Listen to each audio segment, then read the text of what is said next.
Hey there, soccer fans. Welcome back to House on the Pitch. I'm your host, Tom House, and today we're continuing a special series. These 5 episodes are going to do a high-level breakdown of all MLS teams in the league, covering 6 teams per episode. Today, we're diving into the Midwest region. We've got the history, the drama, the rivalries, and of course, the stars. We'll be talking about Sporting Kansas City, Minnesota United FC, St. Louis FC, Columbus Crew, and FC Cincinnati. So whether you're a diehard fan or just getting into the game, stick around. We'll chat about everything from their traditions to what they've got lined up for 2025. If you have any questions or comments, email us at houseonthepitch@gmail.com. That's houseonthepitch@gmail.com. We'd love to hear from you. Now lace up your boots and let's take the pitch.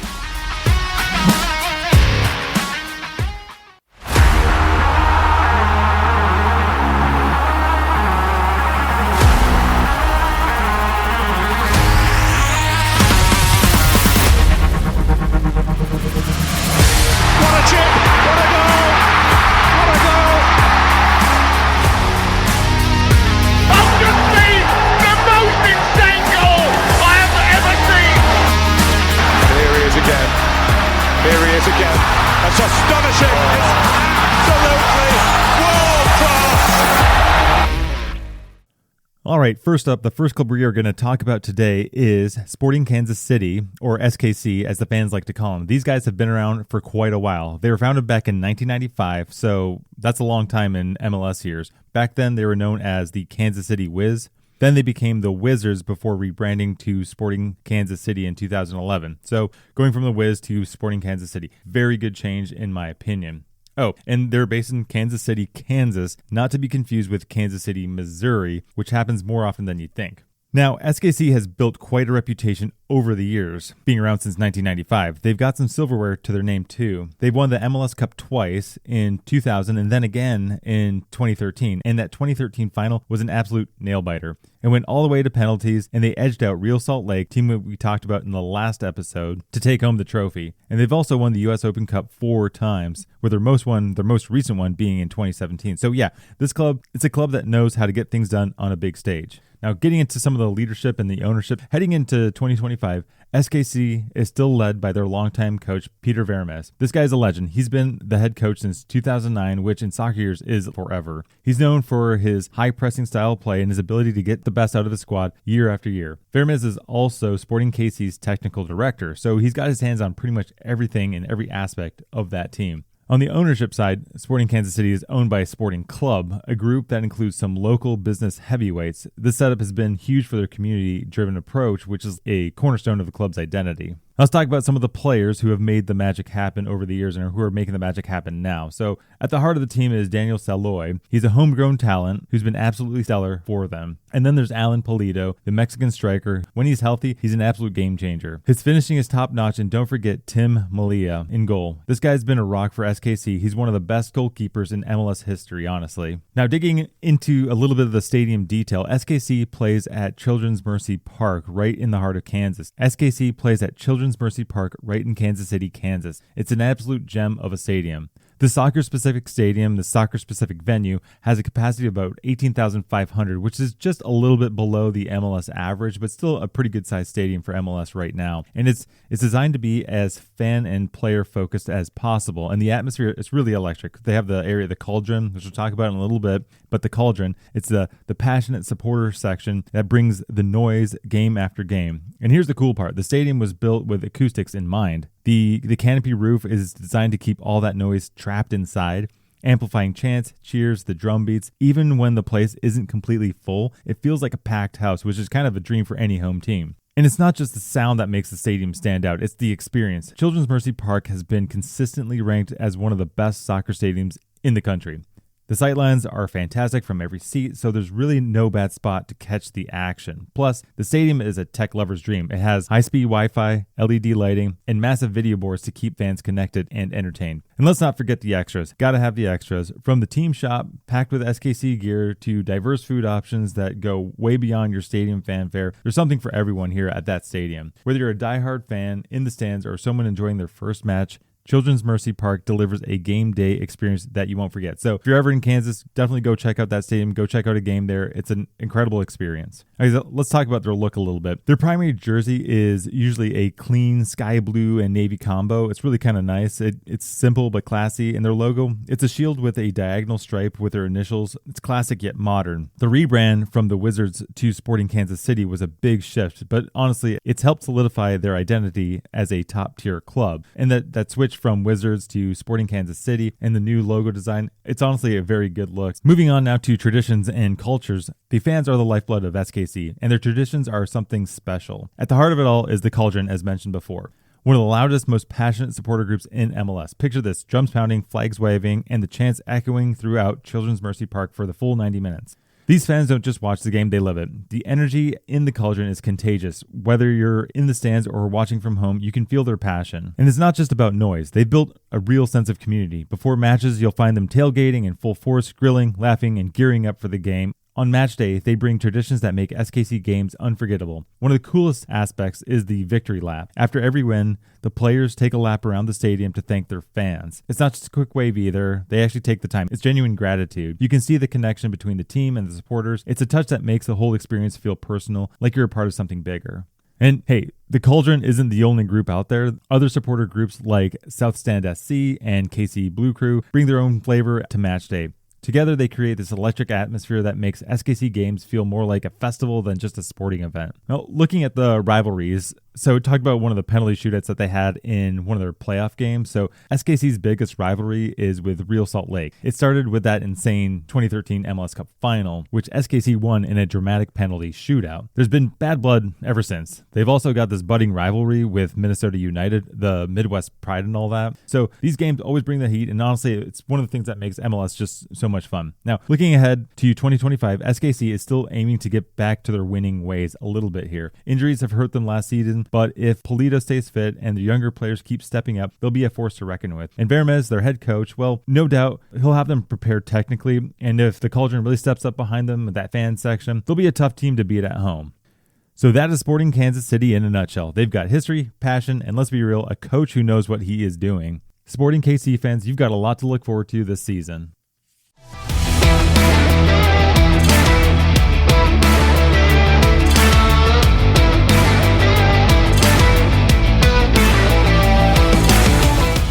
All right, let's head up north and talk about Minnesota United FC. Yep, the Loons. They've been part of MLS since 2017, but their story goes back further to their NASL days, where they made a name for themselves in the lower divisions. Now they're repping the Twin Cities, Minneapolis, and St. Paul with pride in the land of 10,000 lakes. Since joining MLS, Minnesota United has steadily built a reputation as a tough team to face both home and away. Their first big splash came in 2019 when they made their playoffs for the first time and reached the U.S. Open Cup final. That year marked a turning point for the club, proving they could hang with the league's best. In 2020, they went even further in the MLS Cup playoffs, making it to the Western Conference Finals. They've been consistent playoff contenders ever since, which says a lot about how far they've come in a really short amount of time. Now, Minnesota's head coach, they're headed up by Adrian Heath. That's their head coach, Adrian Heath. He's been with the team since they joined the MLS, so you could say he's kind of the face of the club.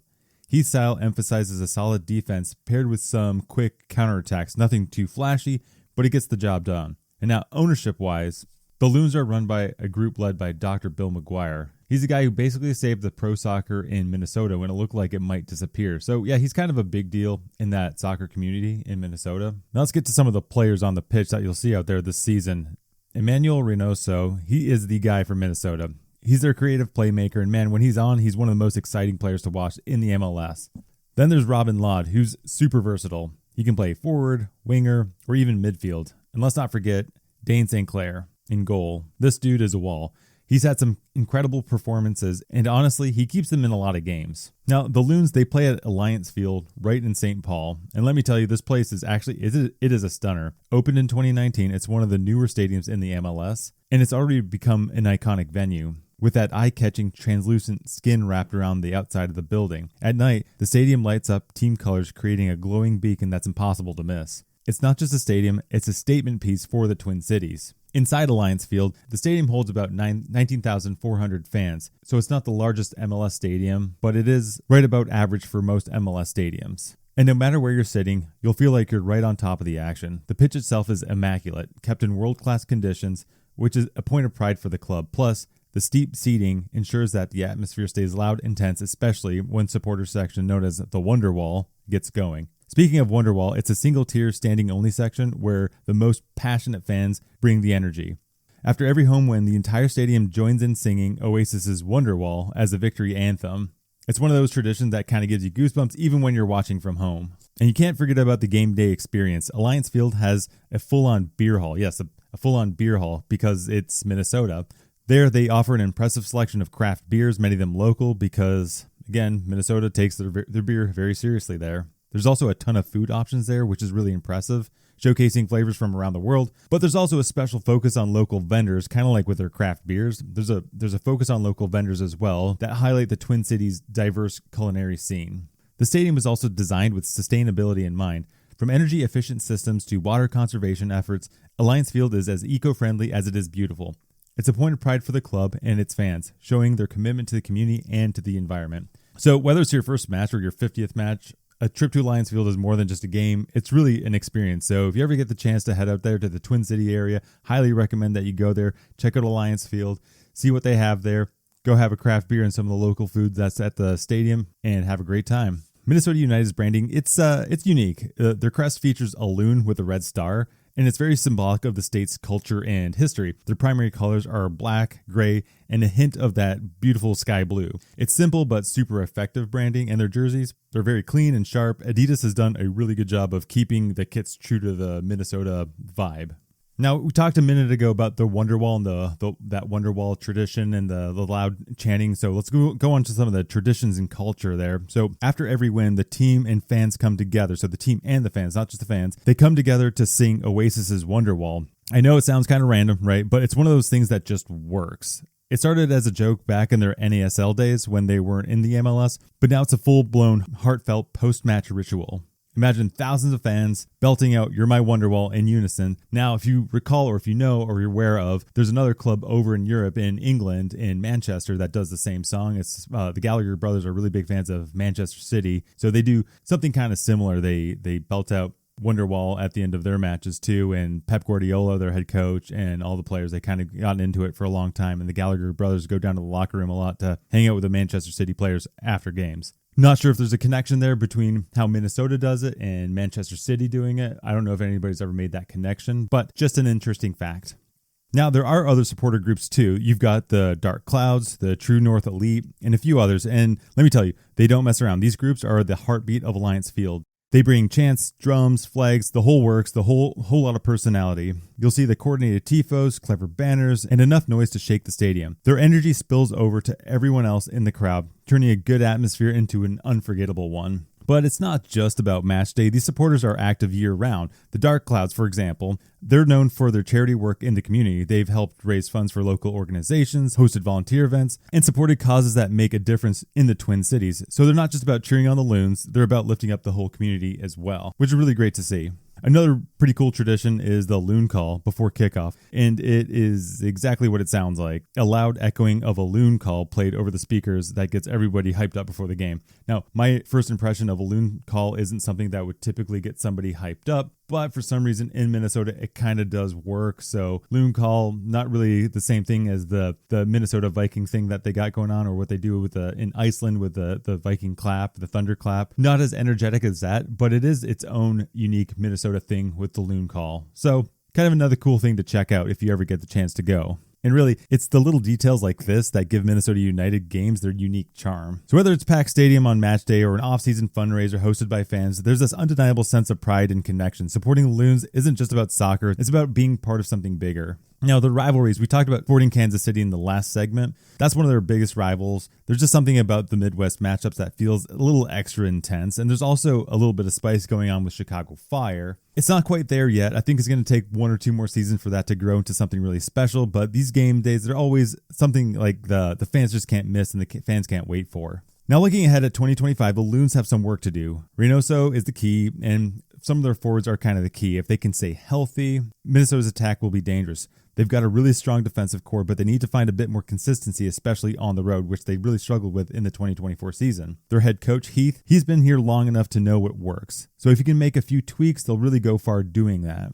So that's what's up with Minnesota United FC. They got a great stadium, passionate fans, and a legit talent on the pitch. If they can put it all together this season, watch out. They'll be a force to reckon with in the West. And if you're a Loons fan, I think you got a lot to look forward to other than just seeing Wonderwall. Could have a great playoff run this year.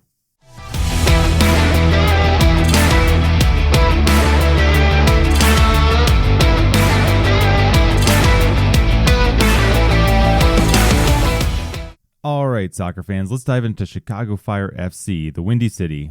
The Fire were founded in 1997, and fun fact, they're still named after the Great Chicago Fire of 1871. They're based in the Windy City itself, Chicago, Illinois, so we've got this rich historical tie in the name right there, which is pretty cool. Now let's talk about accomplishments. The Fire hit the ground running, winning the MLS Cup and the US Open Cup in their debut season in 1998, an achievement not many teams can brag about. They've also added 3 more US Open Cup titles to their name, making them one of the most successful teams in the competition's history. The club has had some legendary players over the years like Peter Nowak, Cuauhtémoc Blanco, and Chris Armas, who left their mark on both the team and the league. Now, for the 2025 season, the Fire are led by Greg Berhalter, a familiar name in U.S. soccer. Berhalter previously served as head coach of the U.S. men's national team, where he guided the squad to a Gold Cup title and a CONCACAF Nations League win. Before that, he had success coaching the Columbus Crew in MLS, leading them to an MLS Cup final in 2015. Known for his tactical approach and emphasis on possession-based play, Berhalter brings a wealth of experience to the Fire. If his vision clicks with the squad, it could spell big things for the club's future. Now, on the ownership side, Joe Mansueto owns the Fire. He's the founder of Morningstar, a major investment research company, and he's a lifelong Chicago guy. Mansueto's been all in on turning this club into a serious contender. He's invested heavily in the team, the facilities, and just overall experience for the fans. So with Berhalter at the helm and Mansueto's backing, the Fire are working hard to rise to the top of the MLS. So some of the star players now, when it comes to the talent, the Fire have a few standout names like Xherdan Shaqiri, the Swiss international. He's a big star. He's got insane footwork, creativity, and a knack for pulling off highlight reel moments. Then there's Chris Brady, the young promising goalkeeper who stepped up big time. And keep an eye on Jairo Torres, who brings a lot of energy to their attack. Now, being familiar with some Chicago teams, the Fire, they play at Soldier Field, an iconic venue. Is located right downtown Chicago, so it's not outside the city, and was built in 1924, a long time ago, almost 100 years old. Soldier Field is one of the most historic stadiums in the U.S. Now, while it primarily serves as the home for the Chicago Bears, it also doubles as the Fire's home turf. While it's not a soccer-exclusive stadium, which is kind of a bummer to see a non-soccer-exclusive stadium, it offers a unique setting with its rich history and prominent location near Lake Michigan. The stadium has been renovated over the years to include modern amenities for fans, blending some classic, some old school charm with contemporary vibe. For soccer matches, the Fire typically scale down the 60,000+ capacity, so they scale it down to a more intimate and energetic atmosphere. But don't forget about the unbeatable backdrop in Chicago, the Chicago skyline, which adds an extra layer of magic on game day. It's a setup that brings the heart of Chicago right into the action. All right, now the branding. The Fire's colors are red, navy blue, and gold. Kind of a nod to Chicago's city flag, if you're familiar with that, the blue, white, and red stars. Their logo has gone through a few changes over the years. The latest version brings back the traditional fire department badge look, which I think is kind of neat, and I think the fans are super happy about. And their kits, they've gone for clean, bold designs that really pop on the field. Now moving on now to some of the traditions. After every goal, kind of makes sense and it tracks. You'll hear the iconic fire alarm siren, a sound that sends the crowd into a frenzy and feels like a true celebration of Chicago soccer. It's one of those touches that make the Fire games stand out. Then there's Section 8, the legendary supporter group that's been the heart and soul of the Fire fandom since the early days. Named after the stadium section they originally occupied, Section 8 is all about creating the electric atmosphere. From nonstop chanting to the drum beatings and the flags and the tifos, they bring the kind of energy that makes Soldier Field come alive. And they're not afraid to show their personality, whether it's organizing humorous displays or coming up with clever chants. Their creativity and wit, they're kind of one of the unique parts about that club. One funny story, standout story, they called out a rival team by holding up a banner that said, "Your pizza sucks," taking a jab at the eternal Chicago versus everyone pizza debate. It was classic Chicago, passionate, proud, and a little bit cheeky. The fan culture reflects the city's hardworking, no-nonsense vibe, but it also adds a flair of creativity and pride. Whether it's tailgating by the lake or rallying behind their team during tough stretches, Fire fans wear their devotion on their sleeves, and they're always ready to prove why Chicago is one of the best sports towns in the world. When it comes to rivalries, Chicago's biggest one is probably Columbus Crew. close by, kind of a proximity thing. There's also a brewing rivalry with Minnesota United. It's a Midwest thing, though. So you have Columbus, you have Minnesota. It's just one of those matchups, that these matchups, they always bring the extra intensity. The fans really get into it, and it adds a lot of spice to the season. Now, looking ahead at the 2025 season, the Fire have some real potential. Shaqiri, he's key up front. When he's in top form, he can really elevate the entire team. They're also banking on younger players like Brady to step up and make a difference. The big focus will be on finding consistency, especially in defense, where they fell short a little bit this season, and getting some wins really at home and away, since they kind of struggled with that in the last season. If they can shore that up, they'll go really far doing that. So that's it. That's a wrap with Chicago Fire FC. They got history, the talent, and a city that really does love its sports teams. If you're a Fire fan, there's a lot to be excited about this season. And hey, if they start lighting up the scoreboard, you'll be hearing the fire alarm a whole lot more.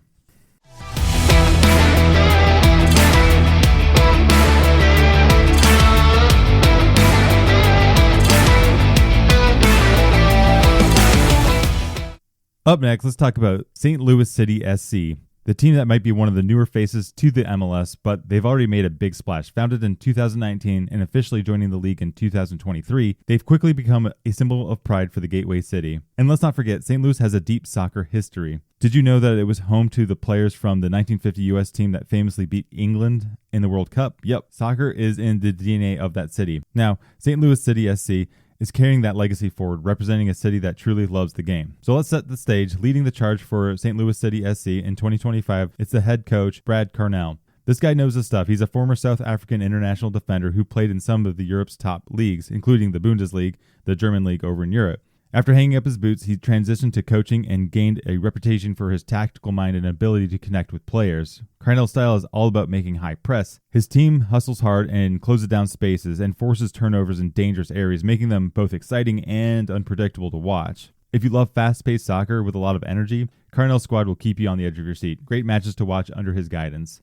Now, keeping things strong is ownership, with Carolyn Kindle Betts and her family are at the helm, and they're making waves in MLS. Carolyn is the CEO of St. Louis SC, and under her leadership, the team has made inclusivity, sustainability, and community engagement top priorities. She's also a trailblazer as far as the first majority female-led ownership group in MLS history. The Kindle family has deep ties to the St. Louis business community, particularly through Enterprise Holdings, the car rental agency. Their passion for soccer isn't just about business, it's personal. They've invested heavily in creating a world-class facilities, including the Sunny City Park Stadium, which we'll talk about in a second here. Their focus on connecting with the local community has made the club feel like more than just a sports team. It's a source of pride for the entire city. Talking about the players, Roman Berkey is one of the big names on the roster. He's the goalkeeper, and this guy's a wall. Before joining St. Louis, he played for Borussia Dortmund, so he's got serious experience over there in the Bundesliga in Germany. Then there's Joao Klaus, the Brazilian striker who's been their go-to guy for goals. He's strong, technical, and he just knows how to finish.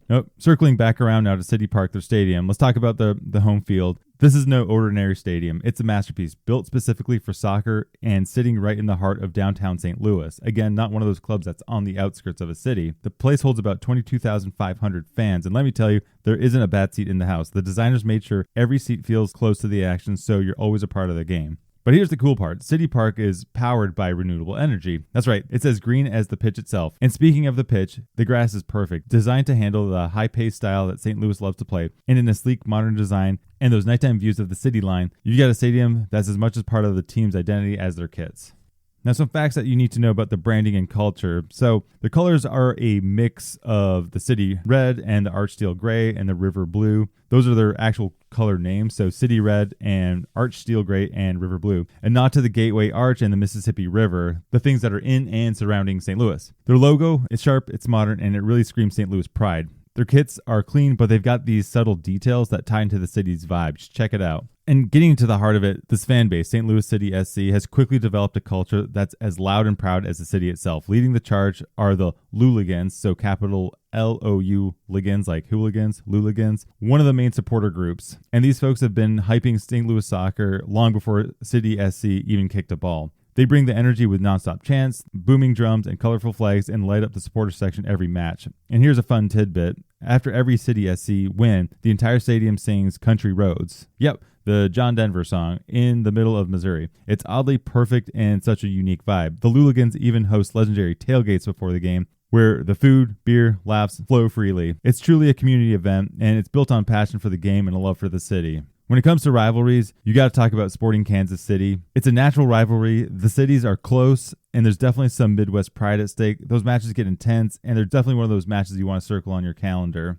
So what's next? Looking ahead at 2025, this team's got a lot going for it. Berkey in goal, their goaltender, gives them a strong foundation, and Klaus up top, that forward, means they can score. The big thing will be continuing to refine that high press style. If they can keep building on what they started, they'll go really far doing that. And with that fan base they've got, man, they are in good hands. So that's St. Louis SC for you. They've got talent, the passion, and a city that's fully behind them. Whether you're a diehard fan of St. Louis or just looking for a team to watch in that area, this one's definitely one to keep an eye on. So go check out that stadium and that venue, watch the Stars play, and enjoy that environment. St. Louis fans, you have a lot to look forward to in the 2025 season.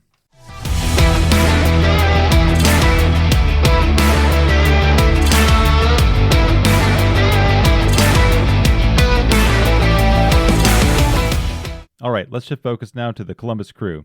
These guys are straight up MLS royalty. One of the league's original teams, founded in 1994 and kicking off in 1996. The Crew were pioneers in so many ways. Fun fact, they were the first MLS team to build their own soccer-specific stadium, so they have that bragging right from now on. And that set the stage for a ton of teams to follow. They're pioneers in that area.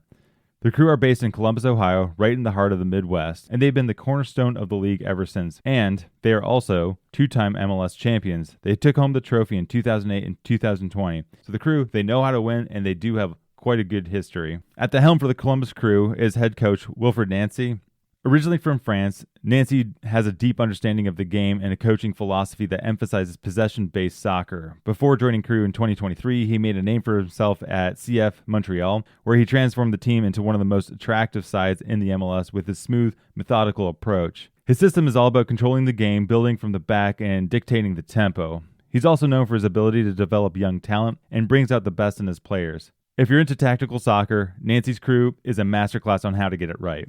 Now, on the ownership side, this is where things get really interesting. The team is owned by Jimmy and Dee Haslam, a power couple who have a knack for turning things around. They also own the Cleveland Browns in the NFL in Cleveland, but their role in saving the Crew is what really stands out. Back in 2018, so going back 6-7 years, when there was a real threat of the team relocating to Austin, the Save the Crew, in quotes, Save the Crew, movement gained some national attention. The Haslams stepped in and bought the team in 2019 and ensured Columbus remained an MLS city.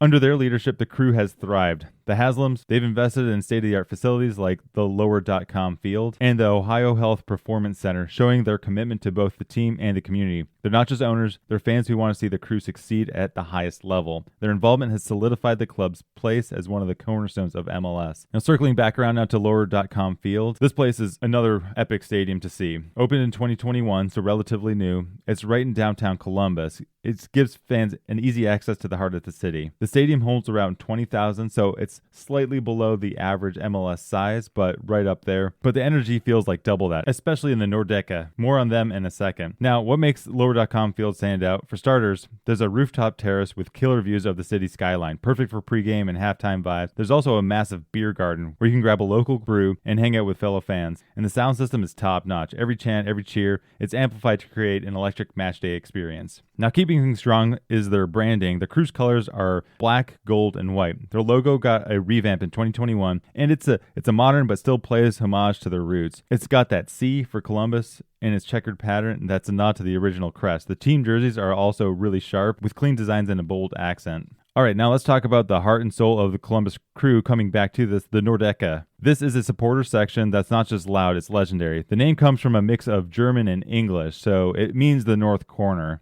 And these fans bring European-style passion into every game. The drums, flags, smoke, it's all happening here. And they're also known for some of their traditions after every win, every Crew win, the entire stadium sings Can't Help Falling in Love. This started years ago and has become one of the most unique and beloved post-match traditions in the league. And the tailgate scene, it's next level. We're talking grills fired up, drinks flowing, full-on party that spills into the stadium. Now, one fun story is back in 2008, when the Crew won their first MLS Cup, the Nordeca, they celebrated so hard they ran out of beer. True story, they actually ran out of beer. If it doesn't tell you how passionate the fans are, I don't know what will. So the rivalries, circling back down to some of the Midwest rivals that happen here, there's Chicago Fire, but one that the Crew also has is FC Cincinnati. when they play Cincinnati, it's called the Hell is Real Derby, which it comes from the giant billboard on the I-71 between the two cities. These match days are heated on the field and in the stands. They have also got some history with Chicago Fire, as mentioned, but Cincinnati rivalry with the Hell is Real Derby is definitely the one to watch. So looking ahead at 2025, the Crew's got a solid foundation. Nancy's system, the head coach, his system is clicking. With some of their stars up front, they're going to be a real threat. The key will be tightening up defensively and maybe adding a few pieces in the offseason. If they can do that, they'll go really far. So there you go. You got Columbus Crew in a nutshell. They've got history, stars, and one of the best stadium vibes in the league. Whether you're a lifelong fan or just tuning in, this team's worth keeping an eye on. Let's see what happens in 2025.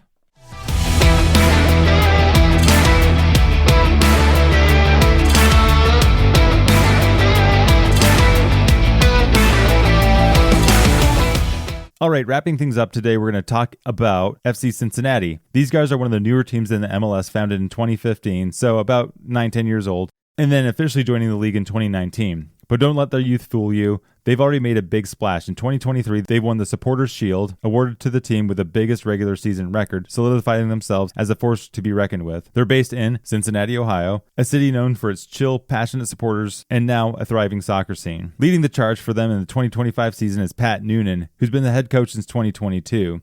Before joining Cincy, Noonan built a reputation as one of the brightest tactical minds in MLS.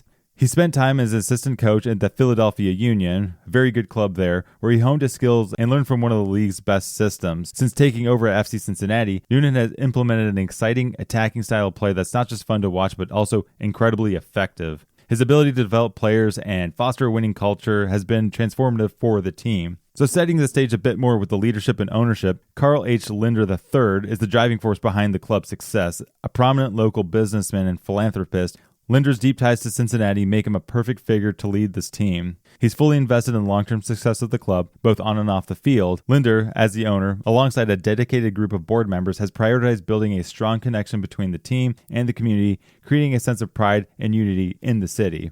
Now, shifting focus a bit to the star players, you have Luciano Acosta. He's pure magic. The Argentine playmaker is known for his incredible vision, creativity, and flair. Whether he's threading a perfect pass or bending a free kick in the top corner, Acosta is a game changer. And then there's Brandon Vasquez, a striker who's been on fire. He's a powerful forward with a knack for finding the back of the net, making him a constant threat to opposing defenses. Together, Acosta and Vasquez form one of the most dynamic duos in the league, capable of tearing apart any backline. Now, the stadium, TQL Stadium, it opened in 2021, and it is a masterpiece. This 26,000-seat stadium, so 26,000, a little bit larger than most MLS stadiums, so they did something really right there with just the size. It's one of the crown jewels of the MLS. One of its standout features is the LED lighting system that wraps around the stadium's facade, creating a breathtaking glow that lights up the Cincinnati skyline during the night games. Inside the stadium boasts a modern design with top-notch facilities for both players and fans. The Bailey is FC Cincinnati's iconic supporter section, is the heart and soul of the matchday experience. It's a safe standing area designed to maximize energy and noise, and it's always packed with fans waving flags, banging drums. The Bailey creates an electric atmosphere that makes TQL Stadium one of the toughest places for visiting teams.